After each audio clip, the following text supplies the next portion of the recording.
Só para nos lembrarmos sobre o que nós conversamos na noite passada. Nós demos uma olhada no conceito de identidade perdida, como perdemos nossa identidade e quais são os dois reinos, o reino de Deus e o reino de Satanás. Agora vamos dar uma olhada na identidade recuperada e como Jesus comprou para nós nossa identidade mais uma vez. E se você estivesse aqui ontem à noite, você reconheceria que se você veio me ouvir, Adrian Ibens, o pastor, bem, então você vai ficar profundamente desapontado, porque como descobrimos ontem à noite, não há nada que nós, como seres humanos, tenhamos a dizer. Não há nada que possamos dizer de qualquer bem ou de qualquer utilidade para alguém. Mas se Deus acontecer de me tomar posse e falar através de mim e te abençoar hoje, então você sabe que é o próprio Deus que te abençoou. E essa é minha oração hoje. Que Ele te abençoe. Se você orou e pediu a Deus para falar por meio dessa pessoa, então você será abençoado. Se você veio esperando que algo possa acontecer, você pode ou não ser abençoado. Agora é hora de começar a orar. Por que não abaixamos nossas cabeças agora mesmo e oramos antes de começar? Nosso Pai no céu, é um privilégio entrar em tua casa. Senhor, reconhecemos que sem ti não podemos fazer nada, então oro por liberdade de expressão, para expressar as coisas que tu colocaste em meu coração.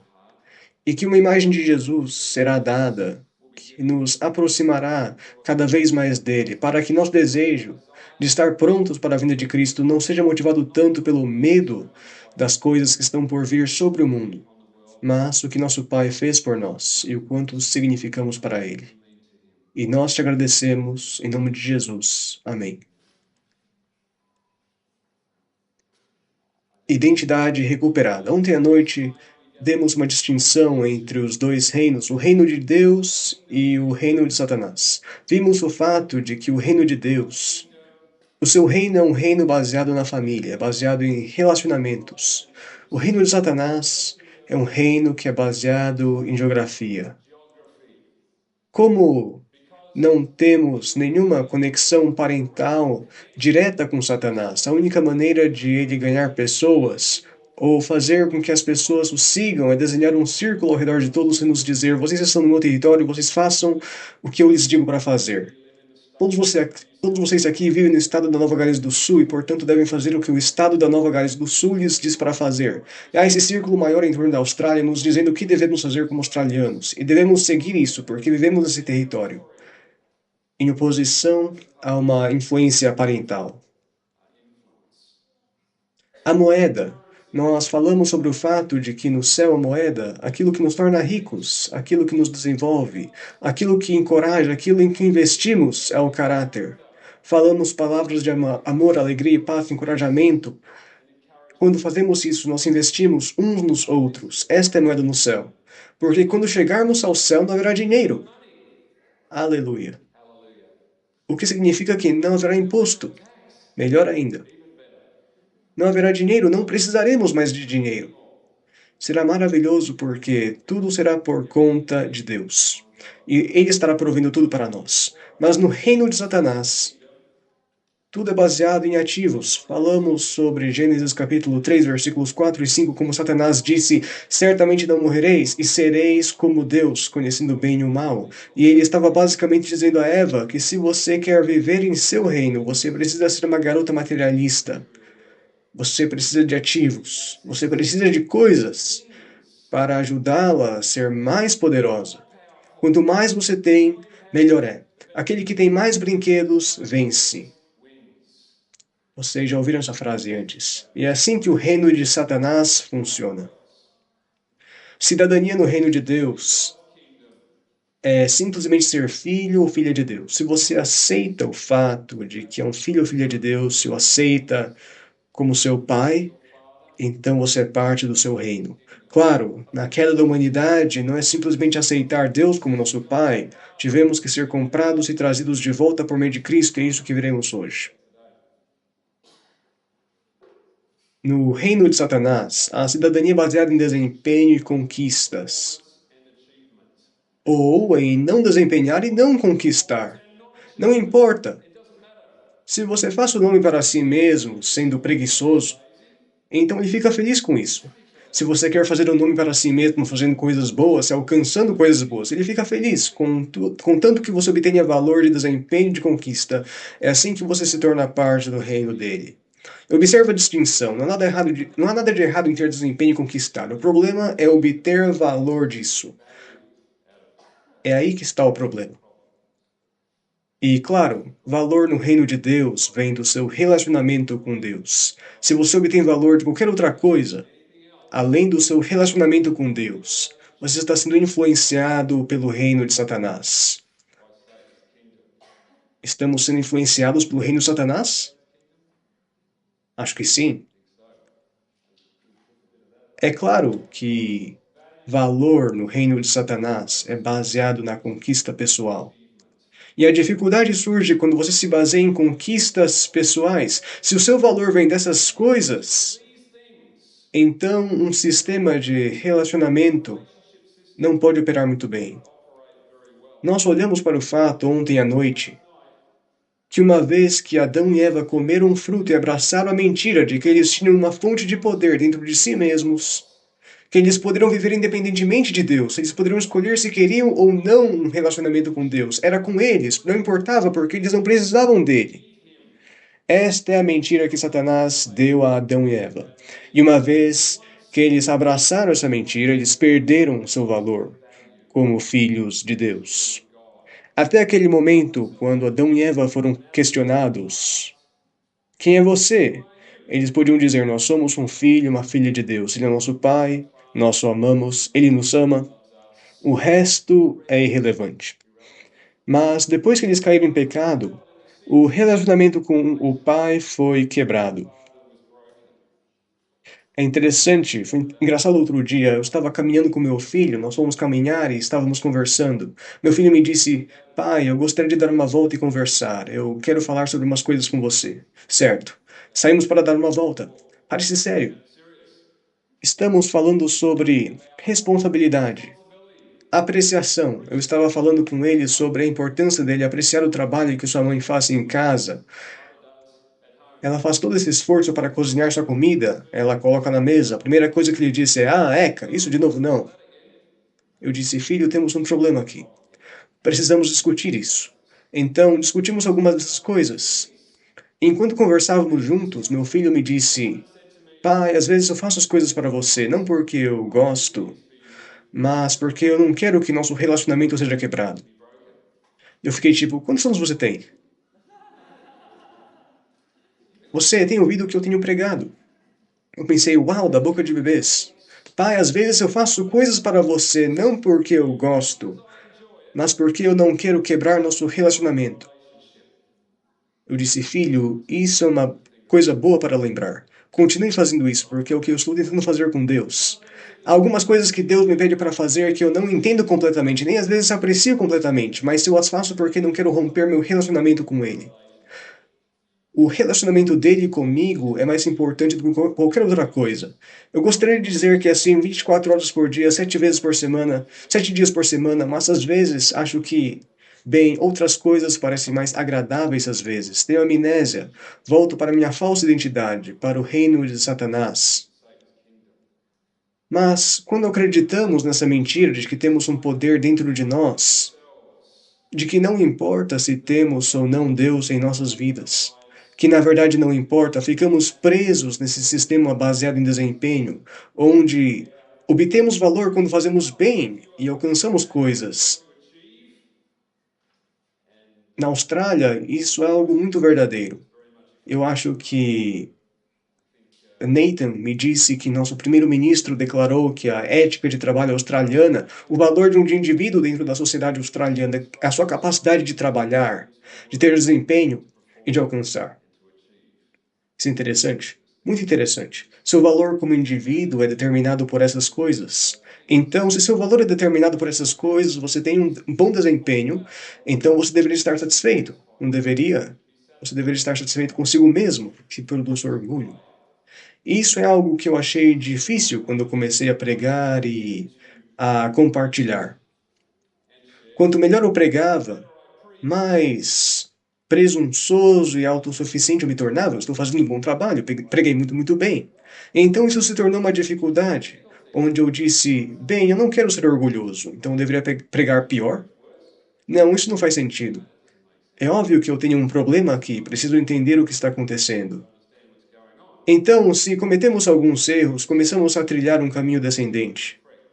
Nós demos uma olhada nisso ontem à noite. Fracasso, quando produzimos fracasso, se seu valor é baseado na sua capacidade de desempenhar, quando você falha, então você não vale nada. Nós olhamos para o fato de que 38 vezes por minuto em todo o planeta as pessoas chegam à conclusão de que a vida não vale a pena ser vivida.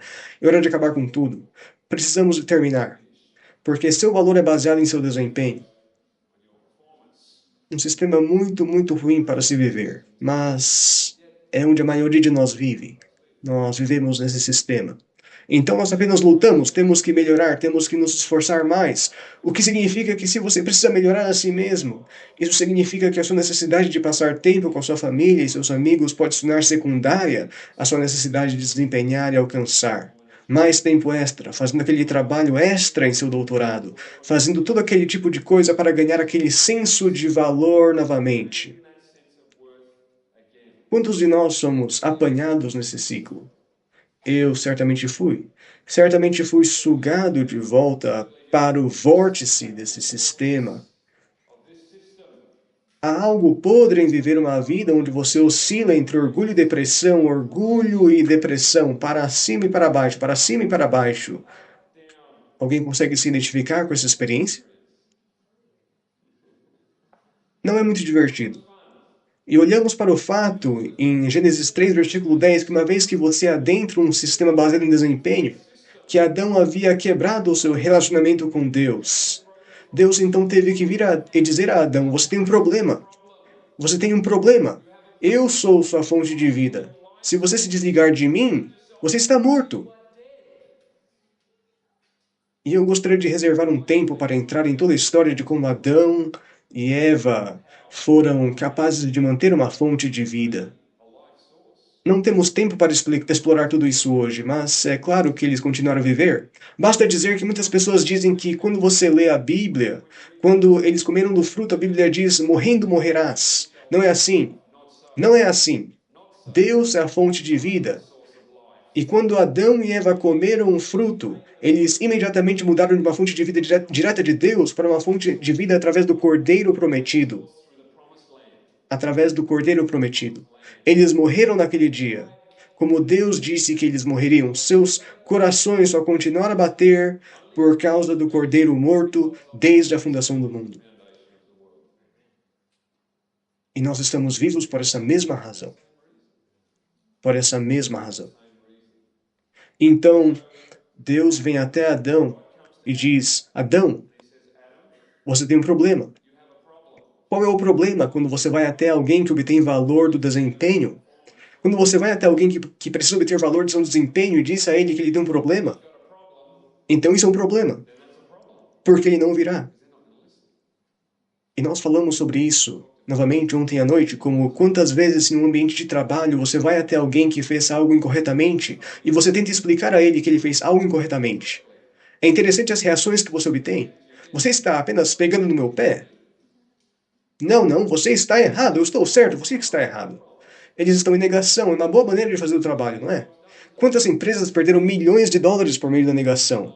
As pessoas dizem: não, não, não fiz nada de errado, não fui eu, não fiz nada, não, eu não. Sistema baseado em desempenho, em vez de reconhecer. Então, quando Deus diz a Adão: você comeu da árvore? Pergunta simples. Adão entende as consequências. Isso significa que o seu desempenho é ruim. Ele não fez o que é correto, então ele entra em negação. A mulher que tu me deste, ela me deu do fruto e eu comi. Boa resposta, Adão. Muito bem, negação. Deus, isso é uma conspiração. Você fez essa mulher para me pegar. A culpa é sua. É o que acontece quando você fica preso nesse sistema. Relacionamentos são quebrados. Você consegue imaginar Eva parada ali, lá está Adão, cavaleiro da armadura brilhante, que promete dar a sua vida por ela. E ele está apenas despejando tudo sobre ela, dizendo: a culpa é dela, não minha, deixe-me fora disso. Nada legal. Nada legal mesmo. Então vemos que, por causa do fato de termos rompido nosso relacionamento com Deus, temos um sentimento de culpa sempre que pensamos em Deus. Como seres humanos, somos frequentemente lembrados de que, em termos de desempenho, não somos bons, somos maus. E a natureza humana, como resultado, tende a se ressentir disso. Ela tende a se ressentir disso. A natureza humana, na verdade, realmente odeia a Deus. Porque em um sistema de desempenho nunca podemos ser tão bons quanto Deus. Deus é sempre melhor do que nós, mais inteligente que nós, vive mais do que nós, tudo melhor do que nós. Nunca seremos tão bons quanto Ele. E como algo subconscientemente, não necessariamente pensamos sobre isso, mas subconscientemente, como a Bíblia diz, a mentalidade da carne é inimiga de Deus. Inimizade significa ódio, inimigo. Essa é a situação. Então, é isso que acontece. Adão e Eva agora abraçaram a mentalidade onde eles, na realidade, não gostam de Deus. Eles, na realidade, gostam desse sistema. Há algum tipo de atração mística estranha para esse estilo de vida de orgulho e depressão.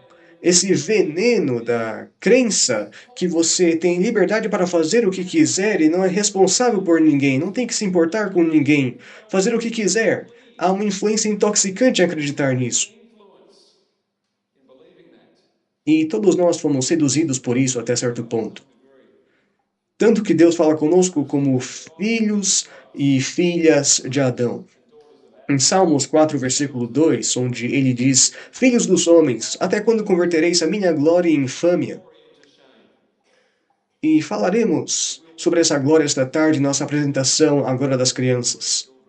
Até quando amarão o que não tem valor e andarão atrás de falsidades? Como seres humanos, amamos o que não tem valor, porque é inútil ganhar seu valor com o que você acha que pode realizar e alcançar, porque não podemos fazer nada sem Deus. É uma mentira, é uma má compreensão de quem somos, é um senso incorreto de identidade.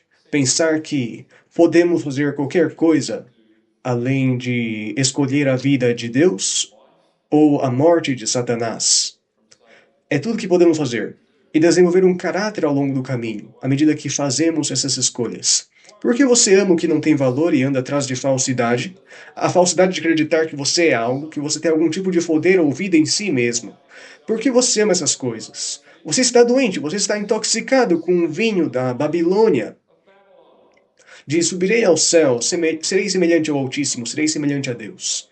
Foi isso que Satanás disse. E claro, esse versículo que mencionei antes, a mentalidade da carne é inimiga de Deus, porque não se submete à lei de Deus, nem pode fazê-lo. Então precisamos entender que ao final de Gênesis capítulo 3, identidade perdida, a raça humana está em grandes apuros. Este ciclo de orgulho e depressão não pode ser quebrado. Uma vez que você está em um sistema baseado em desempenho, você tem que ser informado de que há um problema. O único problema com isso é que você não quer ser informado de que há um problema. E apenas com base nisso você não pode sair, você está preso. O orgulho não reconhecerá que nenhuma outra pessoa está certa. Então, apenas recapitulando onde terminamos ontem à noite. Isso é o que Deus teve que fazer pela raça humana. Precisamos entender que, neste ponto, Adão e Eva realmente gostavam do modo de vida de Satanás. Eles estavam intoxicados por ele.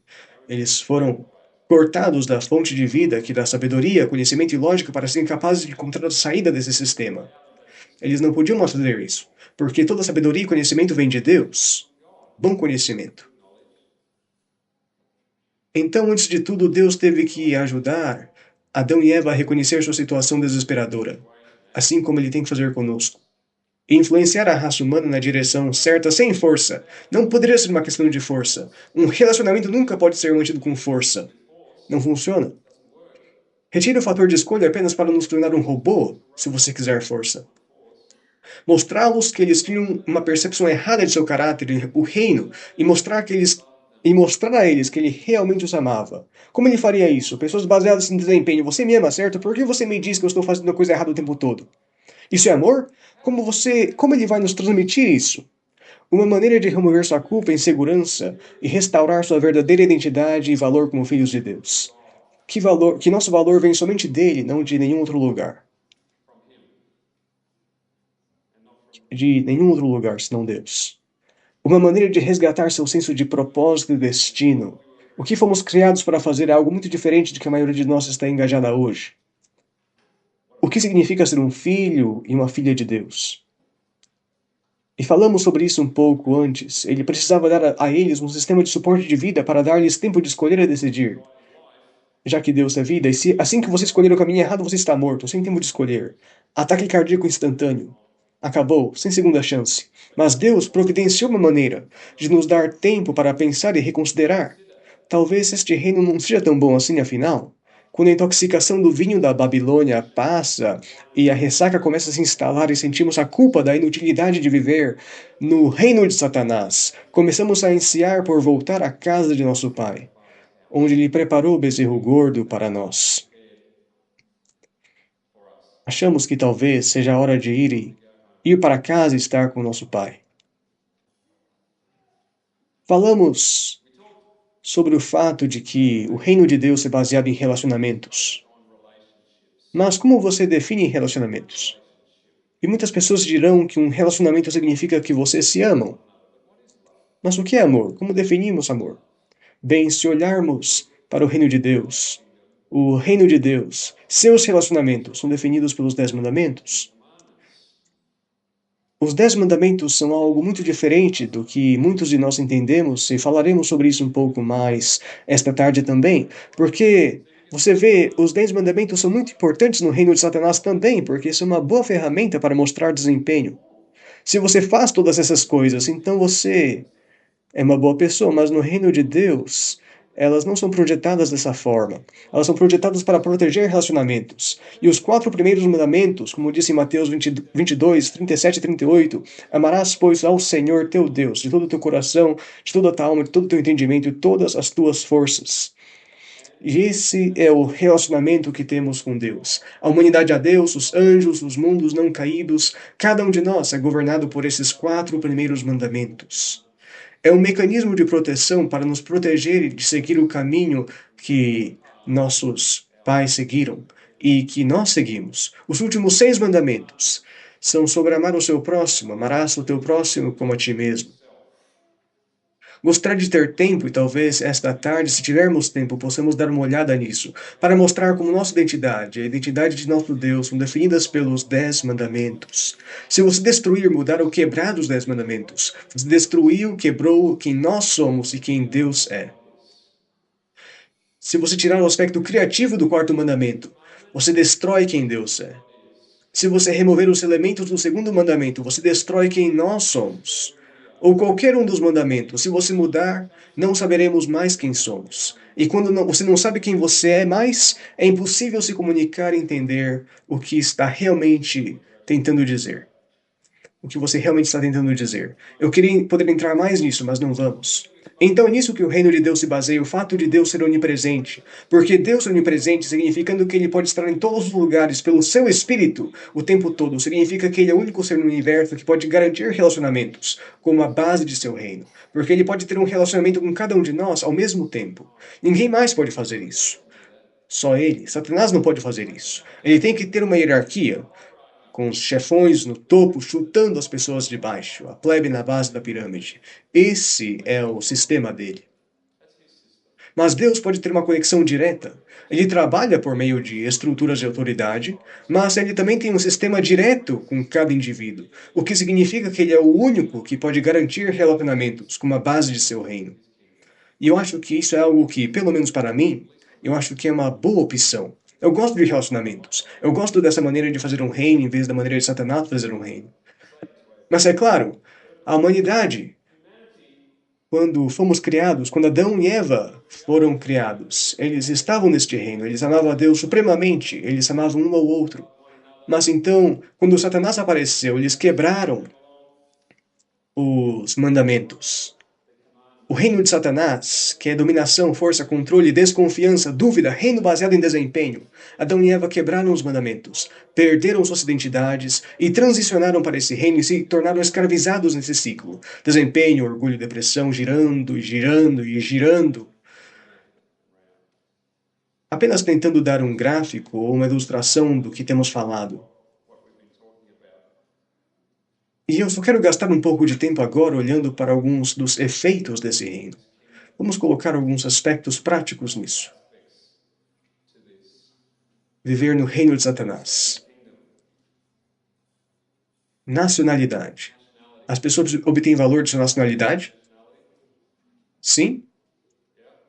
Quando eu cresci, eu sabia, não acreditava, eu sabia que os holandeses eram mais espertos, mais inteligentes, mais bonitos do que qualquer outra pessoa na face do planeta.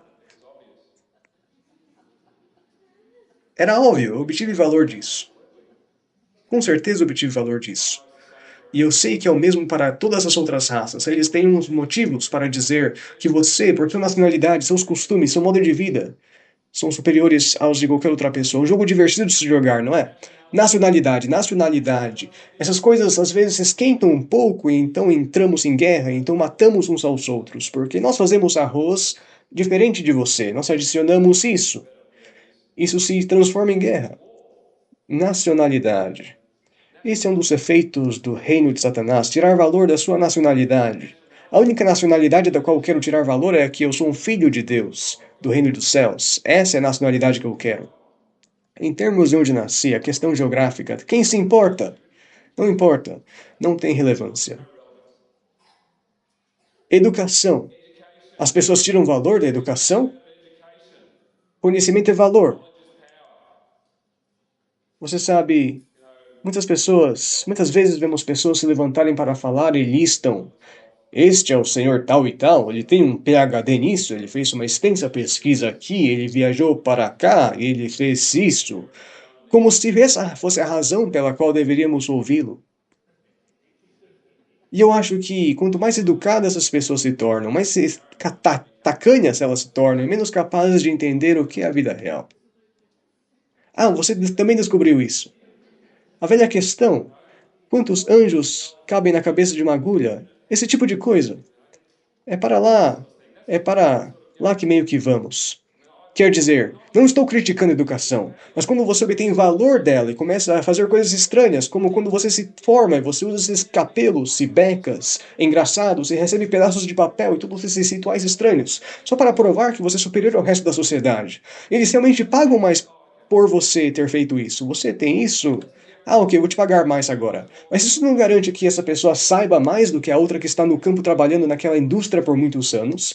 Eles provavelmente sabem muito mais. Mas ele tem um certificado. Ó, nós lhe pagaremos mais. Não é de se espantar que esse país esteja em tamanha confusão. Educação. Há valor em educação. A Bíblia nos diz que devemos obter conhecimento. Devemos obter conhecimento. Mas não tire valor disso. Só porque você sabe algo não o torna inteligente. Não o torna mais importante do que qualquer outra pessoa. Essa é uma coisa importante que precisamos lembrar. E quanto ao status de trabalho? Há valor no status de trabalho? Minha formação é na indústria de colarinho branco. Observe colarinho branco. Colarinho branco é uma distinção do colarinho azul. Isto está um pouco mais abaixo. Colarinho branco. Mas na indústria de colarinho branco não somos diferentes de galinhas. Temos uma hierarquia, as pessoas no topo da hierarquia como chefão. O chefe máximo, ele tem a sua própria sala com a cadeira de encosto alto e os apoios de braço, ele tem um computador mais rápido, com a melhor vista da janela, certo? Sim? Você sabe do que eu estou falando. Então, vice-presidente, sua vista não é tão boa, o computador não é tão rápido. A grande escrivaninha de Mogno não é tão boa, talvez seja apenas papelão. Não, não é tão ruim assim. Seria um pouco melhor.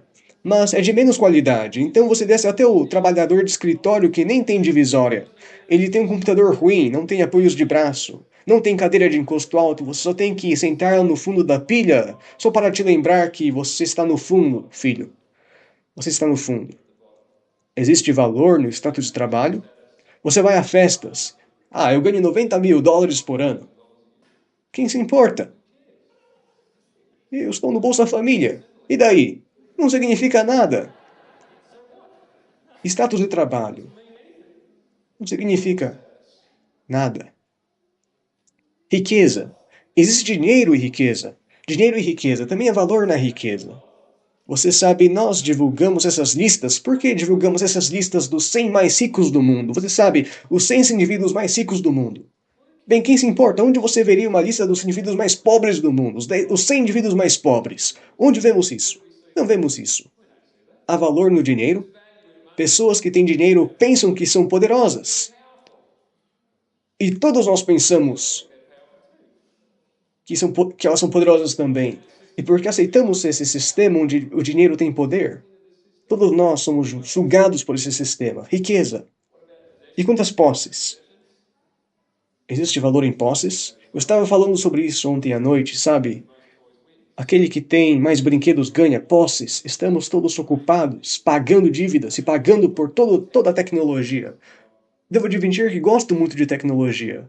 Posses, casas, barcos, seja lá o que você goste. Eu tenho todas essas coisas. E qual o tamanho da sua casa? Oh, a minha tem 40 metros quadrados. Bem, quem se importa? Contanto que Deus providencie para você. Jesus não diz, Deus provê para os pardais? Ele provê para os pássaros. Eles não precisam se preocupar em pagar uma hipoteca. Basta ir e montar uma loja na árvore. Esse é um bom lugar, vamos montar uma loja aqui. Tá ótimo. Mas nos preocupamos com todas essas coisas. A questão é que, quando entramos na igreja, veja, todos nós fomos educados nesse sistema de ganhar valor com nacionalidade, educação, status de trabalho, riqueza, posses. Não, não mencionamos beleza e boa aparência. As pessoas tiram valor disso? Oh, céus! A cirurgia plástica está realmente em alta no momento. Todas essas coisas malucas, estamos tirando o valor delas. Quando entramos na igreja, entregamos nossa vida a Jesus, todo esse valor de poder, posição, desempenho, tudo desaparece. Certo? Simplesmente vai embora. Entramos na igreja, todos estamos felizes, todos somos iguais, ninguém mais alto que ninguém, todos nós amamos uns aos outros. É isso mesmo? Interessante, não é? Ainda estamos todos tentando superar a ressaca de viver no mundo. E quando alguém está de ressaca, às vezes pode ficar bem irritado. E é provavelmente por isso que na igreja, às vezes, nós atacamos uns aos outros, porque somos dominados por essa ressaca de viver no mundo e sermos afetados por esse sistema de valor. Então o que acontece na igreja? Temos paralelos na igreja. Você sabe, a imagem da besta, certo? Nacionalidade, conservador ou liberal? O que você é? Nacionalidade? Qual é a sua nacionalidade? Temos a mesma coisa na igreja. Educação, conhecimento bíblico. Quantos livros da Bíblia você memorizou? Você sabe. Bem, eu memorizei muitos, isso me torna melhor do que você. Conhecimento bíblico. Quanto mais conhecimento você tem da Bíblia, melhor é. Lembro-me da primeira vez que eu fui a um estudo bíblico. Metade de mim estava ouvindo a pessoa que estava dizendo e apenas curtindo o que ela estava dizendo, mas a outra metade de mim ainda estava embriagada e dizia: Rapaz, como ele conhece tantos textos bíblicos? Eu não conheço essas coisas. Como vou aprender tudo isso? Isso me faz parecer mal. Então, essa oscilação constante entre ser um meio bêbado e meio sóbrio não é muito bom, não é de se espantar que tenhamos tantos problemas na igreja. E quanto ao status de trabalho? Nós já tivemos algum problema com cargos na igreja? Alguém aqui já foi a um comitê de nomeação? É divertido, não é? Cargos na igreja. Bem, para a maioria de vocês aqui, eu sou melhor do que todos vocês. De qualquer maneira, não é? Porque eu sou um pastor, vocês não têm nada contra mim. Cargos na igreja. Não há presidentes de conferência aqui, há? Ufa, eu estou no topo da pilha. Nós tiramos valor dessas coisas. Pode apostar. Pode apostar. Nossa igreja está tão bêbada nessas questões quanto qualquer outra igreja. Posições da igreja. Posição é poder. Riqueza. Aquele que paga, manda. Olha, se você quer ser valioso nesta igreja, você está economizando dinheiro para um ar-condicionado? Alguém aqui simplesmente doa o dinheiro e deixa todo mundo saber que você está doando o dinheiro. Isso tornaria popular. E quando eles querem fazer outra coisa, eles dizem: Eu paguei pelo ar-condicionado, lembra? Eu poderia tirá-los. Eu paguei por eles, viu? Isso acontece na igreja? Hum. Quantas posses? Temos dons espirituais. Quantos convertidos? Quantas pessoas você converteu, hein? Quantos estudos bíblicos você tem? Você canta? Você tem algum dom ou habilidade? Bem, se você não tem, então você não vale muito. Você realmente não vale muito. Entende? E Paulo, falando sobre esse assunto em particular, disse: falo como homem, posso me gabar de muitas coisas. Eu era isso, eu era aquilo, eu era isso, e eu fiz tudo isso, e persegui a igreja, fiz todas essas coisas, mas isso tudo é lixo. Isso é. Você está na igreja, mas ainda está no reino de Satanás. Isso é um problema. Se você opera por esses princípios, se você obtém valor dessas coisas, sabe, eu vi algumas pessoas com posições, elas poderiam ter um emprego na escola sabatina ou foram anciãos por alguns anos, então não são mais anciãos. E você pensaria que alguém atirou na cabeça delas. Oh, não é justo, é todo um esquema político para se livrar de mim, eu vou para outra igreja e. Supere isso. Apenas supere a ressaca e siga Cristo. Não há necessidade de todas essas coisas. Você será muito mais feliz. Você já percebeu que não é muito divertido ficar bravo e chateado?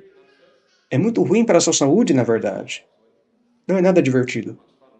Então descobrimos que, quando saímos do reino de Satanás, se reconhecemos a necessidade de sair do reino de Satanás, alguns de nós simplesmente gostam de ficar bêbados o tempo todo.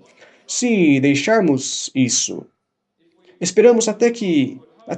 Esperamos que quando transicionemos seja uma transição limpa, que simplesmente deixemos todo mundo para trás, deixemos todos esses sistemas de valor de Satanás para trás e obtenhamos nosso valor somente de Deus. Isso seria a melhor coisa. Mas o que frequentemente encontramos é isto. Começamos a mudar, começamos a abraçar algumas das coisas de Deus, mas ainda estamos presos a algumas das coisas do mundo e acabamos na situação infernal de acreditar nisso, mas viver isso. É uma definição melhor de inferno que eu não poderia descrever. É a definição perfeita. Preso no meio, preso no meio. Deus nos deu uma ilustração disso, através dos filhos de Israel. Chama-se vagar no deserto. Vagar no deserto. Preso no meio. Não ter fé para entrar na terra prometida. E ainda assim não querer ficar no Egito. Embora alguns deles quisessem ficar no Egito. Eles pensaram, bem, é melhor seguirmos os outros. Essa é uma situação infernal para se estar. Se você está tendo um caminho difícil em sua caminhada cristã, então você precisa olhar para algumas dessas questões. De onde você tira o seu valor? O que o torna importante? Eu tenho que orar toda semana. Todo dia. Deus, lembre-me que eu sou seu filho. É daí que eu tiro o meu valor. Porque eu vou sair por aí hoje. Alguém vai começar a me pressionar e tentar me dizer, a me fazer voltar para a minha outra identidade. Obter valor do que eu faço e conquisto. Então eu vou ficar chateado. Então eu vou ficar irritado e ter um dia ruim. Então não quero fazer isso. Então, por favor, me ajude a sair desse sistema. O ciclo autoalimentado, como dissemos antes, apenas nos lembrando de que temos sucesso, temos orgulho, temos alguns fracassos, temos negação, desesperada, resistência, todas essas coisas, medo, desespero, inutilidade, alguns sucessos. Esse ciclo, acabamos de fazer um ciclo. E eu poderia apenas destacar, se você olhar para a comparação entre o mundo e a igreja, essa coisa ocorreu em larga escala no século IV, quando o mundo entrou na igreja. Eles simplesmente mudaram os nomes de seus deuses. Eles simplesmente continuaram fazendo exatamente a mesma coisa. E antes de começarmos a atacar outras igrejas, isso é, a igreja da Idade Média, dizendo quão ruim ela é, talvez devêssemos olhar para os ídolos que nós temos. Talvez devêssemos olhar para a nossa trave em nosso próprio olho, antes de tirar o cisco do olho do irmão. E talvez, quando fizermos isso, possamos ver claramente para ajudar o nosso irmão, que pode estar nessa outra igreja. Talvez isso seja algo para se pensar, porque você pode obter valor apontando o dedo para outra igreja, tipo, você acredita em falsa doutrina? Eu sou melhor que você. Há muito valor nisso. Muitas pessoas obtêm valor nisso, mas precisamos sair desse ciclo. É um ciclo difícil de se sair, eu quero dar uma ilustração disso. Mateus 18, versículo 1. Jesus estava trabalhando com os discípulos por vários anos e tentando ensiná-los sobre o que era o seu reino. Ele disse isso em Mateus 10. Não estou aqui para ser servido, mas para servir. Ele lhes disse de novo e de novo. 2 homens vieram a ele e disseram, meu irmão está roubando minha herança.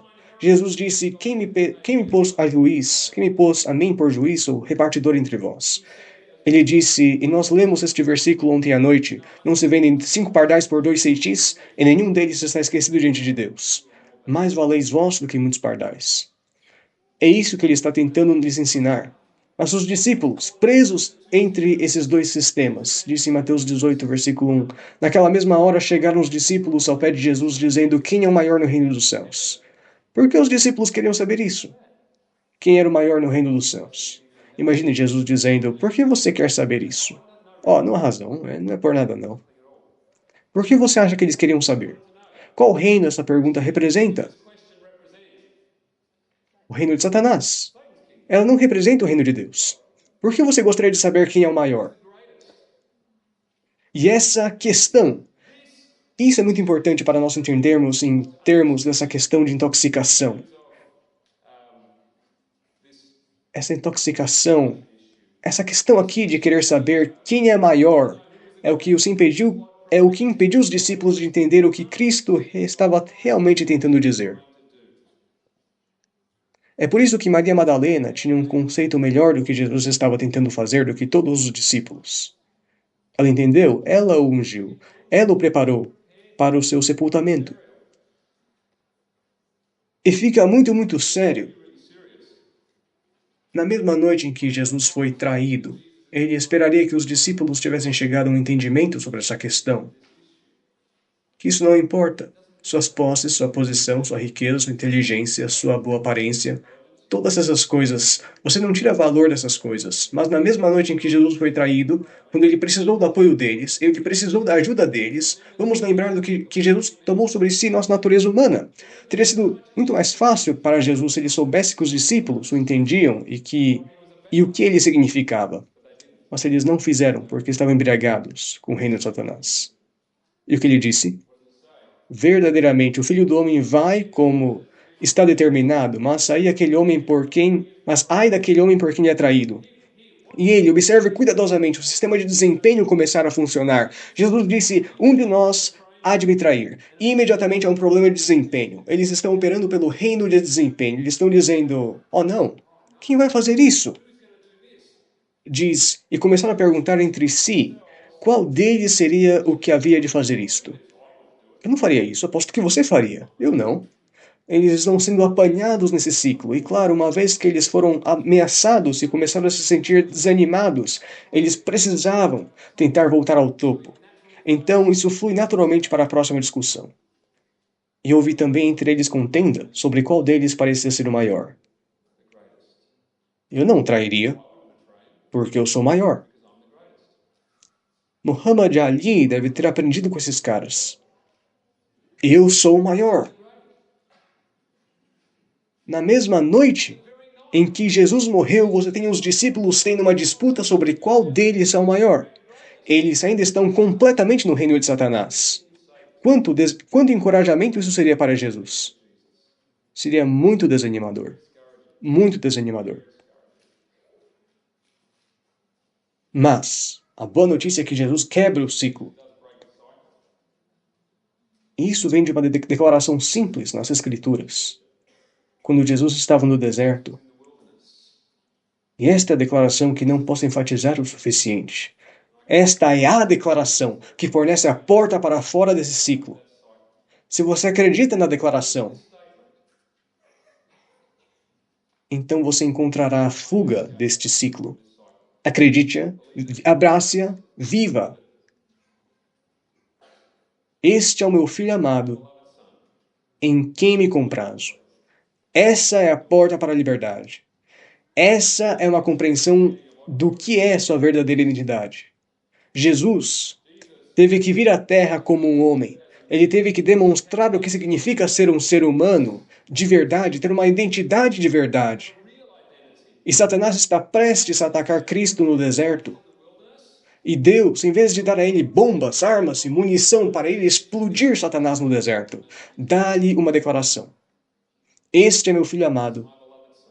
Identidade. Em quem me comprazo, valor. Valor vem do Pai.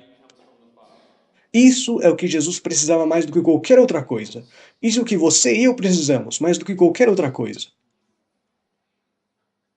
Vamos dar uma olhada na vitória de Cristo e no que Jesus fez no deserto para quebrar esse ciclo para você e para mim. Muitos de nós pensamos que o que aconteceu no deserto foi que Jesus superou o desejo de comer chocolate e pizza. É isso que ele ganhou por nós. A questão era muito mais profunda do que isso. A questão é se você é o Filho de Deus. A questão era quem é você e como você sustenta sua afirmação. Se você é um filho de Deus, transforma essas pedras em pão. O meio era o apetite, o meio era a comida. Foi isso que Satanás tentou usar para tentar confundi-lo sobre quem ele era. Jesus tinha uma escolha: eu transformo essas pedras em pão e eu demonstro, desempenho, mostro a Satanás que eu sou o Filho de Deus, ou eu creio na palavra de Deus. Isso foi dito no princípio, 40 dias atrás. Este é o meu filho. Quando Deus falou, não há dúvidas. Você acredita ou não acredita? E se Jesus tivesse transformado aquelas pedras em pão, ele estaria dizendo a Satanás: eu não acredito no que o meu pai diz. Vou mostrar e escolher por mim mesmo. Coisa grande. Muito, muito grande. Essa é a questão. Se tu és o Filho de Deus, lança-te daqui abaixo. A questão é atacar a identidade de Cristo, porque foi isso que Adão e Eva perderam. E foi isso que Cristo teve que recuperar. Vamos tentar entender quais são as reais questões no plano da salvação. A questão é quem é você e como você define a sua identidade. O que o torna valioso? Quando você responde essas perguntas, como a Bíblia as destaca, então você encontrará liberdade. Cristo recupera nossa verdadeira identidade para nós e quebra o ciclo do reino de Satanás. Ouça atentamente algumas declarações. O desejado de todas as nações, página 71. Muitos há que não consideram esse conflito em Cristo e Satanás como tendo relação especial com sua própria vida. Pouco interesse tem para eles. Mas esta luta repete-se nos domínios de cada coração. O desejado de todas as nações, página 71. Você e eu estamos enfrentando essas mesmas perguntas. Você é um filho de Deus? Prove isso. É o que Satanás está nos dizendo todos os dias. Você afirma ser um cristão. Quantos estudos bíblicos você faz? Quantas pessoas você está ganhando? O que você está fazendo? Isso não é um cristão. O que você fez em casa? Eu vi a maneira como você trata o seu marido e sua esposa. Eu vejo como você trata os seus filhos. Você não é um cristão. Você não é nada. E porque somos todos apanhados nesse sistema baseado em desempenho, ficamos desanimados, sentimos culpa, nós caímos, nós fazemos penitência, nós nos chicoteamos, nós nos batemos. Não funciona. Não funciona. A Bíblia diz: concilia-te depressa com teu adversário, enquanto estás no caminho com ele. Mas Satanás me diz que eu sou perverso. Por que você demorou tanto tempo para resolver isso? Eu sei disso há muito mais tempo que você. Você é lento. Mas meu valor não vem disso. Meu valor vem de ser um filho de Deus. E quanto mais eu continuar a acreditar nisso, mais meu comportamento começará a mudar. Não é meu comportamento que me torna um filho de Deus. É Jesus que me torna um filho de Deus. E isso influenciará meu comportamento. Vamos colocar o boi e o carro na ordem certa. Não de trás para frente. Certo. Próxima citação. Para mim, essa declaração revolucionou completamente meu entendimento sobre o que é o plano da salvação. A cena da aprovação de Cristo no deserto era o fundamento do plano da salvação. O fundamento do plano da salvação foi a obra que Jesus, não a obra que ele fez na cruz, a obra que ele fez no deserto. Interessante. Por quê? De que serviria Jesus pagar a dívida pelos nossos pecados quando não tínhamos como entender quem somos?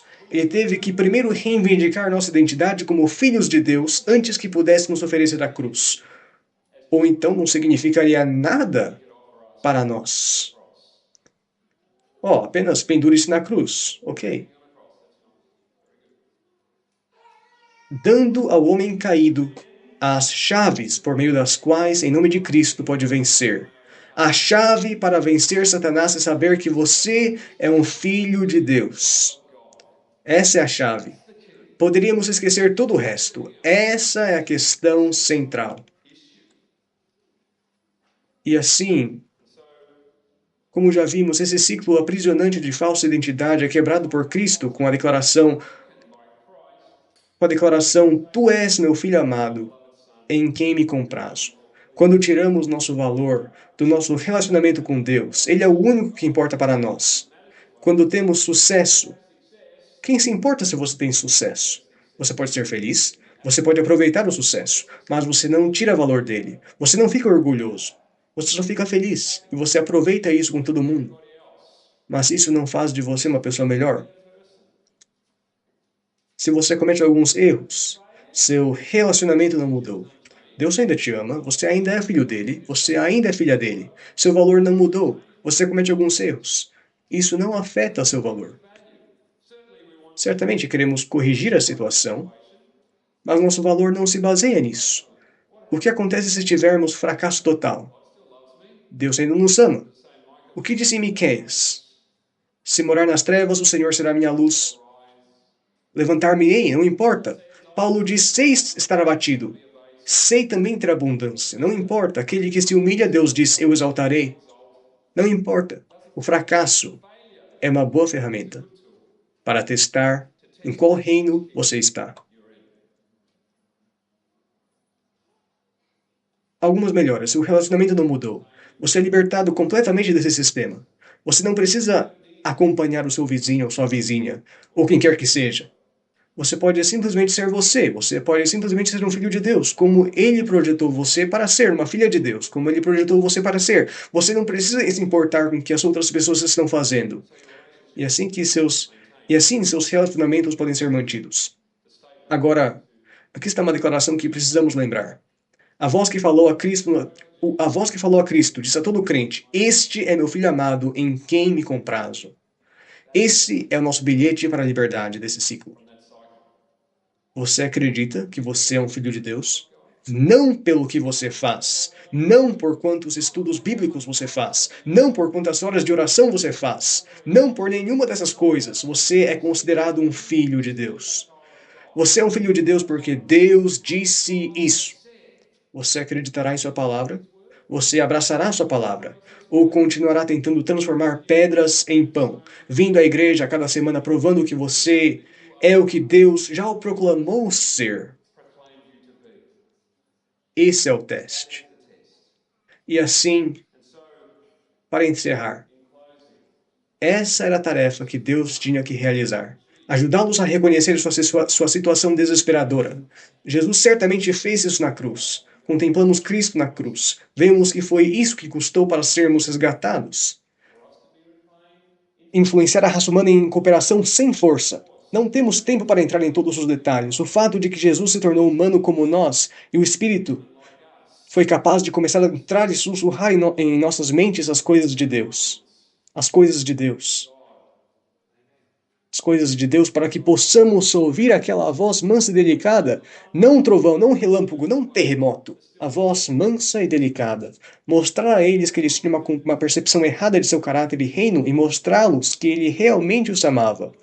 Quando Jesus passou pelas aldeias, ele curou as pessoas, ele as abraçou, ele as amou, ele as ensinou, ele mostrou a elas. Vocês têm uma compreensão errada de quem Deus é. Uma maneira de remover sua culpa, insegurança e restaurar sua verdadeira identidade e valor como filhos de Deus. Ele fez isso no deserto. Uma maneira de resgatar seu senso de propósito e destino. Ele fez isso no deserto.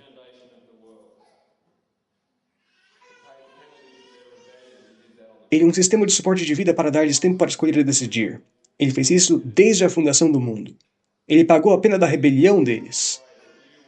Ele fez isso na cruz. Cristo reivindicou nossa identidade, e eu realmente espero que você não permita que esse pensamento seja distraído. Alguns de vocês já devem estar tentados a pensar no que é para o almoço. Não faça isso, mantenha sua mente na questão. Satanás não quer que você saiba disso. Essa questão vai destruir sua capacidade em controlar você. Essa questão vai destruir sua capacidade de controlar você. Ele não quer que isso aconteça. Então oro para que você se apegue à verdadeira identidade como filho ou filha de Deus.